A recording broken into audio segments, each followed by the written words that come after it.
ಧನ್ಯವಾದಗಳು. ಭಾರತ್ ಮಾತಾ ಕಿ. ಗೀತಾ ಶಿವರಾಜ್ಕುಮಾರ್ ಅವರಿಗೆ, ಮಧು ಬಂಗಾರಪ್ಪನವರಿಗೆ, ಕಾಂಗ್ರೆಸ್ ಪಕ್ಷಕ್ಕೆ 5 ಗ್ಯಾರಂಟಿಗಳನ್ನು ಕೂಡ ನಮಗೆ ಕೆಲಸದಲ್ಲಿ ನಾವೆಲ್ಲರೂ ಕೂಡ ಯಶಸ್ವಿಯಾಗಿರ್ತಕ್ಕಂಥದ್ದು. ಇದೆಲ್ಲದಕ್ಕೂ ಕೂಡ ಸಂಬಂಧಪಟ್ಟಿರ್ತಕ್ಕಂಥದ್ದು ನಾವೆಲ್ಲರೂ ಕೂಡ ಮನಸ್ಸಿಗೆ ಹೋಗಿರ್ತಕ್ಕಂಥದ್ದು. ಇನ್ನು ಕೇವಲ ಇರ್ತಕ್ಕಂಥ 47 ನಿಮಿಷದಲ್ಲಿ ಇಲ್ಲಿರ್ತಕ್ಕಂಥ ಎಲ್ಲ ಕಾಂಗ್ರೆಸ್ ಪಕ್ಷದ ಮುಖಂಡರುಗಳು MLA ಆಗಿ ಗೆದ್ದಾಗಲೇ ನಮಗೆ ತುಂಬಾ ಸಂತೋಷ. ಮಂತ್ರಿಯಾಗಿ ಶಿವಮೊಗ್ಗ ಜಿಲ್ಲೆಗೆ ಉಸ್ತುವಾರಿ ಸಚಿವರಾಗಿ ಬಂದಿದ್ದಾರೆ. ಅವನು ನನಗಿಂತ ಚಿಕ್ಕವರು, ಆದ್ರೆ ಯಾವಾಗ ಬರ್ತಾ ಬರ್ತಾ ನನ್ನ ತಂದೆ ಸ್ಥಾನ ತಗೊಂಡ ಅಂತಾನೆ ನನ್ಗೆ ಗೊತ್ತಾಗಿಲ್ಲ ಅವನು.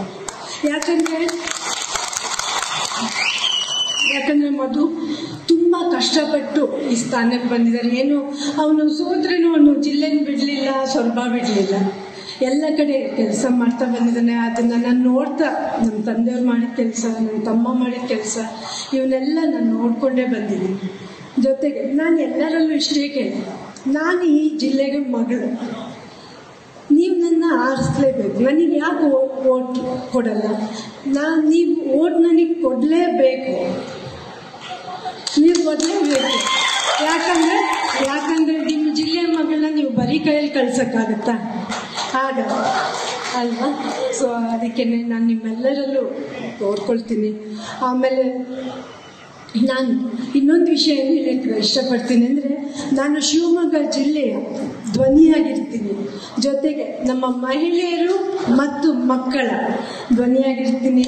ಯಾಕಂದ್ರೆ ಮಧು ಇವಾಗ ಎಜುಕೇಷನ್ ಮಿನಿಸ್ಟರ್ ಆಗಿ ಮಕ್ಕಳ ವಿಷಯದಲ್ಲಿ ನಮ್ಮ ಶಕ್ತಿಧಾಮಕ್ಕೆ ಬಂದು ಒಂದು ಪ್ರೋಗ್ರಾಮ್ ಮಾಡಿದ್ರು, ಮಕ್ಕಳ ಹತ್ರ ಇಂಟರಾಕ್ಷನ್ ಮಾಡಿದ್ರು ಮಧು. ಅವಾಗ ಬರೀ ನಮ್ಮ ಮಕ್ಕಳು ಕೇಳಿಲ್ಲ, ಪಕ್ಕದಲ್ಲಿ ಇನ್ನೊಂದು ಬಿಲ್ಡಿಂಗಿಂದ ಟೆರೆಸಿಂದ ಎಲ್ಲ ಮಧುಗೆ ಕ್ವೆಶನ್ಸ್ ಕೇಳಿದ್ರು. ಅವರು ತುಂಬಾ ಚೆನ್ನಾಗಿ ಮಕ್ಕಳಿಗೆ ಅರ್ಥಪೂರ್ಣವಾಗಿ ಎಲ್ಲನೂ ಹೇಳಿದ್ದಾರೆ. ಸೊ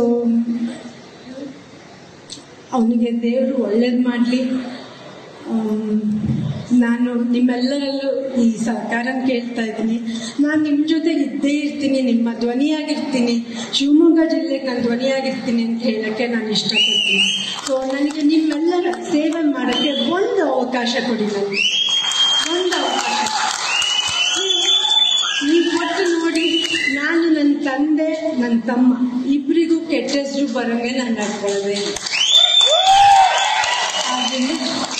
ಎಲ್ಲರಿಗೂ ನಮಸ್ಕಾರ. ರಾಜ್ಯದ ಹೆದ್ದಾರಿಗಳನ್ನು ಇವತ್ತೂ ಮುಗಿಸಕ್ಕಾಗಿಲ್ಲ, ಭಾರಿ ಅಭಿವೃದ್ಧಿ ಮಾಡಿದ್ದೀನಿ ಅಂತ ಹೇಳ್ತಾರೆ. ಇದ ನಿಮ್ಮ ಅಭಿವೃದ್ಧಿ? ಇವತ್ತು ನಾನು ಒಂದೇ ಮಾತಾಡ್ತೀನಿ ಬಂಧುಗಳೇ, ನಮ್ಮ ಕಾಂಗ್ರೆಸ್ ಪಕ್ಷ ಅಧಿಕಾರದಲ್ಲಿದೆ. ನಿಮ್ಮ ಕ್ಷೇತ್ರದ ಅಭಿವೃದ್ಧಿ ದೃಷ್ಟಿ ಒಂದೇ ಅಲ್ಲ, ಜಿಲ್ಲೆಯ ಮಂತ್ರಿಗಳಿದ್ದಾರೆ, ನಮ್ಮೆಲ್ಲರ ಲೋಕಸಭಾ ಸದಸ್ಯರಿದ್ರೆ, ಕರ್ನಾಟಕ ರಾಜ್ಯದಲ್ಲಿ ನಮ್ದೇ ಸರ್ಕಾರ, ನಮ್ದೇ ಅಧಿಕಾರ, ಏನ್ ಬೇಕಾದ್ರೂ ಮಾಡ್ಲಿಕ್ಕೆ ಅವಕಾಶ ಇದೆ. ಗೆಲ್ಸ್ಕೊಡುವಂತ ಕರ್ತವ್ಯನ ನೀವು ಮಾಡಬೇಕು.